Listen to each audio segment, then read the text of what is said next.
கிருஷ்ணகிரி மாவட்டம் ஊத்தங்கரை அருகே உள்ள கும்மனூர் பேருந்து நிலையம் பகுதியில் தேர்தல் பறக்கும் படையினர் வாகன சோதனையில் ஈடுபட்டிருந்தனர்.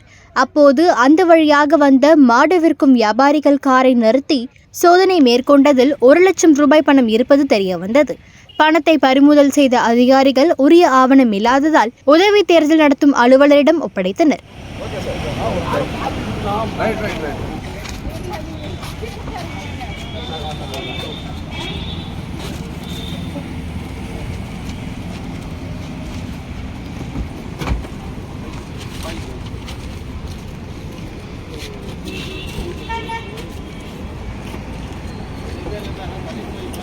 சரி.